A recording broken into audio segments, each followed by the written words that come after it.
Hi there, I hope you're having a fantastic day. I'm Drew Badger, and in this video we're going to cover 7 word pairs that are confusing both for native speakers and English learners. The first one is could have, should have, and would have. Now we contrast this with could of, should of, and would of. When we're speaking, obviously these don't really make much difference, and typically the sound of it sounds like I should have done something. I should have done something, like I should have done something, or I could have done something, or I would have done something. But grammatically correct speech, we need have there. So I would have done something, or I should have done something, or I could have done something. But when we form contractions of these, it becomes would have, could have, and should have. So again, when you're speaking, these don't really make much of a difference because it really, obviously, you're not spelling anything. But when you're writing something down, this becomes incredibly important. You should not be using should of, could of, and would of. You're talking about, oh, I wish something. Maybe I'm regretting something about the past, like I should have, and again, this is should have, like I should have locked my door before I left my house. I should have locked my door before I left my house. So the blending of it, the pronunciation is actually really great if you want to think about it as should of, but when you write it, it's either should with the apostrophe and VE, you're making a contraction, or you have should have. If you're nervous about this, you don't remember which it is, don't make the contraction, just make the actual full 2 words. Should have, would have, and could have. Next, this is one of the most commonly confused things, and this is for both native English speakers and non-natives, and this is accept versus accept. Accept and accept. It's basically the same pronunciation, so it's an understandable thing that people would have trouble using these in their writing. But when you talk about accepting something, just think of accept as a verb. You accept something, like you're receiving something. But accept with an E, you're talking about like a result, and this is typically a noun. So you're saying, oh, like the exception to the rule or something. Again, we're using it this way where we're talking about a noun as opposed to whether we should be using like a verb, like I accept the consequences of my actions. So I'm receiving something, and that's the actual verb versus the noun form. So think about whether you're talking about a noun or a verb. Are you talking about an action or a result? If you're talking about an action, think about a with action. So you've got accept. And if you're talking about the opposite, then you wouldn't use a, you would have e for that. So that's the exception to the rule. Accept. Next, we've got lose and loose. Lose and loose. Lose just means the opposite of win. And if you think about, oh, I lost the game, I'm losing something right now, L-O-S-E, to lose something. But loose, and listen carefully to the difference in these pronunciations. Lose, it's like L-O-Z or L-U-Z or something. Lose versus loose. Now, to have something that's loose means like if I look at the neck of my shirt, like here, the collar here, my collar is quite loose. Like the collar is quite loose. It's not tight. Like it's choking me right now. So if it is tight or the opposite of loose, I'm talking about something that's like flowing freely, or maybe you've got pants that keep falling down because they're just not very tight around you. So those pants are loose. But listen carefully to how these blend and try using them in your conversations, as well as putting these in the comments below. The more you practice using these, the more you will get used to using them automatically and correctly in your conversations. So my pants are very loose, but I will lose the game, or we are losing the basketball game right now. Next, complement versus complement. This is another homonym, and homonym just means like the same sound. So homo, same, homo, same. So we've got the same sound for 2 different words, complement and complement. And again, this is one of those things where in a conversation, when you're speaking, it doesn't matter because you don't know what the spelling is. But it is really important for your writing, because if you make these mistakes, you really look, well, kind of dumb, I suppose. So people are maybe looking even at like a resume or a teacher grading your writing. They're going to think, why does this person not know the difference between these 2 words? It should be quite obvious. Anyway, a compliment, when you're talking about receiving a kind word from somebody else, that is a compliment with an I, and a compliment where you're talking about 2 things going well together, that's compliment with an E.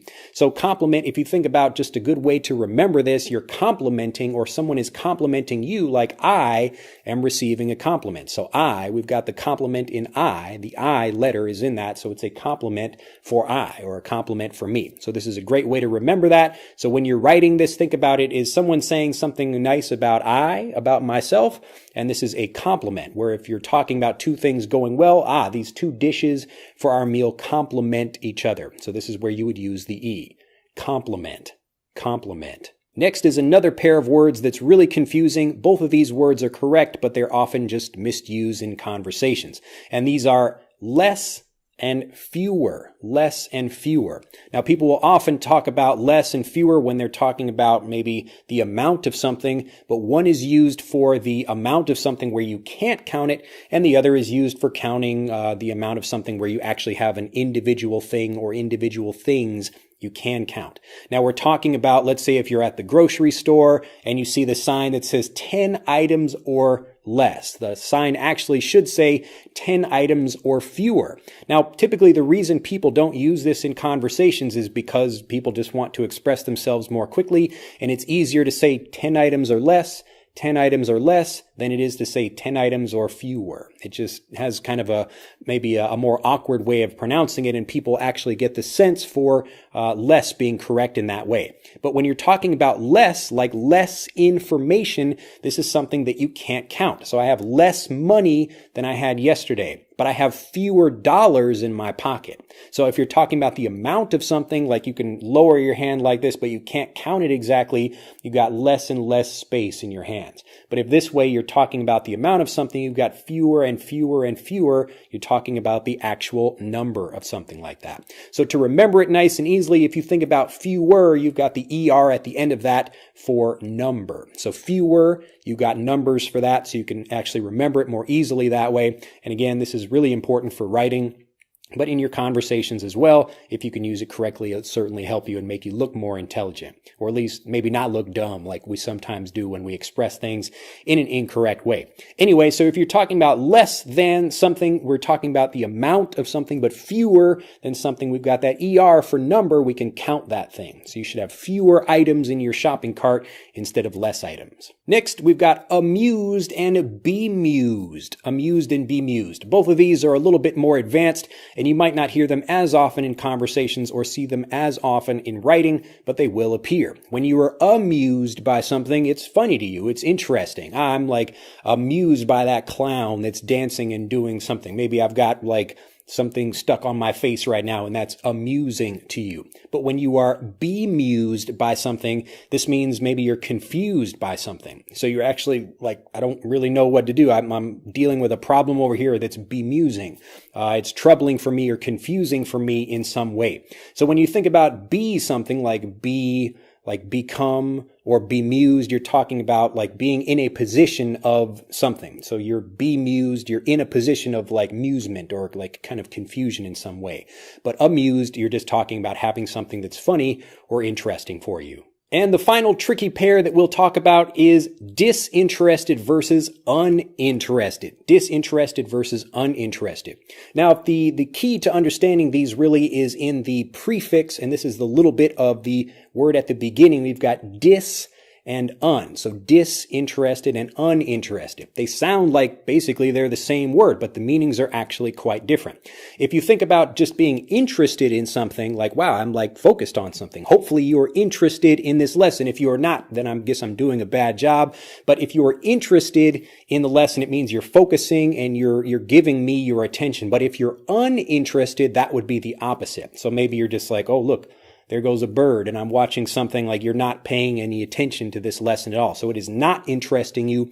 It is uninteresting. So this is when you're talking about using the un, this is typically when we would talk about the opposite of something. Interested, uninterested. But disinterested means you're just kind of impartial, and you want maybe a disinterested judge in a court case where you've got two different people. They're both arguing If you have a person that maybe cares more about one side or one group of people than the other, then you have an interested party, somebody that's actually caring about one person or group more than the other one, and that's going to make for a very bad judge in that case. So you want a disinterested person, and a disinterested person is not interested one way or the other. It doesn't really matter. So when you're thinking about like I was talking to my brother and he seemed uninterested in what I was saying, I'm saying that he's not interested or he doesn't care. But if I'm talking about maybe I need some like advice from someone, I need some advice from a disinterested person. So it doesn't matter, like they're not trying to sell me something or get me to do something. It doesn't matter to them. So they are disinterested. Disinterested. Well, I hope these have been interesting for you. Hope you have been interested and not either disinterested or uninterested, but hopefully it's been an interesting lesson. If it has, do click that like button and become a subscriber to the YouTube channel. And finally, if you'd like to learn more about how to become a confident, fluent English speaker quickly, click on the link in this video to take our free English fluency quiz. It will let you tell us what your biggest fluency frustration is, so we can tell you exactly what you need to do about that to start speaking more confidently. Click on the link in this video to do that, and I look forward to seeing you in the next video. Bye-bye.